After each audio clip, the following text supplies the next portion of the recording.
Hello everyone, আসসালামু আলাইকুম। কেমন আছেন? নিশ্চয়ই আল্লাহর রহমতে অনেক অনেক ভালো আছেন। আলহামদুলিল্লাহ, আমরাও অনেক ভালো আছি আপনাদের দোয়ায়। আপনাদের মাঝে আবারও চলে আসছি আরও একটি নতুন ব্লগ ভিডিও নিয়ে। আশা করি আপনাদের অনেক ভালো লাগবে। সকালে আমি বাচ্চার বাবাকে দিয়ে শুরু করে দিচ্ছি আজকের ভিডিওতে। তা হচ্ছে ও যেহেতু চলে যায়, সাথে বাচ্চারাও যায় ওর বাবার সাথে কিছু কিনে দেওয়ার জন্য। তো ওরা ওগুলা নিয়ে বাসায় ফিরে আসছে আবার। তো ওর বাবা যেহেতু বাসার থেকে চলে গেছে, আমি কাজকর্ম পরিষ্কার করার জন্য পড়ে আছি। এই তো সুপার রুমটা সুন্দর করে পরিষ্কার করে ফেলছি, দেখতে পাচ্ছেন আপনারা। তো এখানে হচ্ছে ওড়না দিতে হয়, যেহেতু আমার ছোট ছোট বাচ্চা আছে, ওরা খায় ওখানে, খাবার টাবার খায় ওখানে, ফেলে সোফা একদম নষ্ট করে ফেলে। যার কারণে আমার মানে কিছু একটা দিতে হয় সোফার উপরে। আমার যেহেতু খাবার নাই, তো এই জন্য আমি আপাতত আমার 3 পিসের ওড়না দিয়ে দিচ্ছি, যেহেতু নষ্টটা যাতে না হয় আর কি।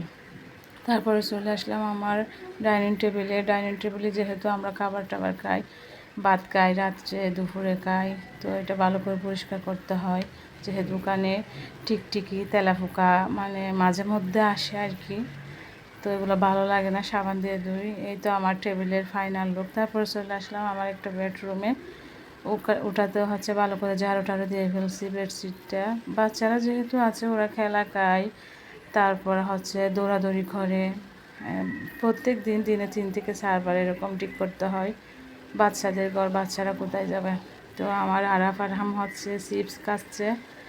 ওর বাবা যাওয়ার সময় হচ্ছে ওদেরকে চিপস দিছে, চিপসগুলো ওরা খাচ্ছে। ওদের বন্ডিংটা মাঝে মাঝে আসলে দেখলে না ভালো লাগে, একদম খুব ভালো হয়ে যায়, মিলেমিশে খাবে।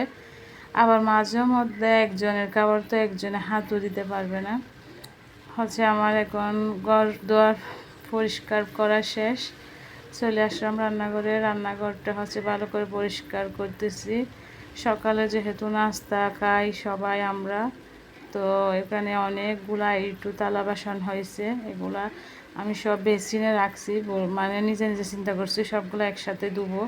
এই তো ধোয়ার জন্য আমি চলে আসলাম এখানে। এগুলো সব এখানে হচ্ছে অনেক বেসিন একদম। তো এগুলো সব আস্তে আস্তে সাবান দিয়ে মাজতে হচ্ছে। এই তো এগুলো সব হচ্ছে আমি ধুবো। তারপর হচ্ছে মাঝে মাঝে কাজের ফাঁকে ফাঁকে আর কি, ছোটো বাচ্চা যেহেতু, ওরা কোথায় যাবে, কী করবে, কী করতেছে না করতেছে, এগুলো সব ফাঁকে ফাঁকে কাজের ফাঁকে গিয়ে ওদেরকে দেখে আসতে হয়। যেহেতু ছোটো, ওরা কি মারামারি করতেছে না কি খেলতেছে, তারপর মা খাবার দিয়ে আসি এক পাকে গিয়ে, তারপর হচ্ছে আরেকটা কাজ করি, এগুলো আর কি। চলে আসলাম তারপর হচ্ছে যেহেতু ধোয়াধুয়ি শেষ হয়ে গেছে, তারপর রান্নার কাজে চলে আসলাম। পেঁয়াজগুলা কাটি ফেলতেছি। তারপর আমি নিজে নিজে চিন্তা করতেছি আর কি, মানে সবগুলা ধোয়াধুয়ি করে রান্না বান্না সব গুছগাছ করে কিচেনটা একদম পরিষ্কার করে ফেলবো। এই তো রান্না করার জন্য হচ্ছে আমি শুটকি দিয়ে আজকে চিন্তা করছি আলু রান্না করব। বাচ্চারাও যেহেতু আলু খুব পছন্দ করে, ওদের জন্য আমি আলুটাই সব সময় রাখি, সব তরকারিতেই আমার দিতে হয়। আমার বাচ্চারা হচ্ছে আলু ছাড়া একদম খায় না। তো আমার রান্নাঘর একদম পুরাই পরিষ্কার হয়ে গেছে। তারপর পুরাই পরিষ্কার করে আমি একটু ভিডিও নিচ্ছি। এই তো হচ্ছে আমার রান্নাঘর। ছোটো, কি করব, ছোটো হলে ওখানেই থাকতে হয়। আমার যেহেতু ক্যাবিনেট আছে, তারপরও একটু আপাতত রেহাই পাইছি। বাচ্চাদের জন্য হচ্ছে একটু নাস্তার ব্যবস্থা করেছি। আমি বলতেছি ওরা যেহেতু আজকে বাসায় আছে, ওদের জন্য একটু নাস্তা বানাই। এটা আমাদের চট্টগ্রামের বাসায় বলে পাক্কন পিঠা এটাকে।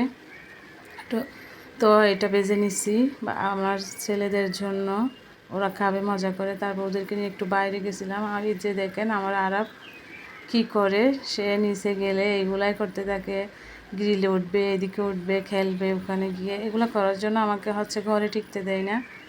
এই যে ওকে নিয়ে নাকি একটু যাব নিচে, ও থাকবে, খেলবে। তো ওকে নিয়ে গেলাম, খেলতেছে ওরা মনের সুখে। আসলে বাচ্চাদেরকেও মাঝে মাঝে খেলার জন্য নিয়ে যেতে হয়। তো আজকে এই পর্যন্ত আমার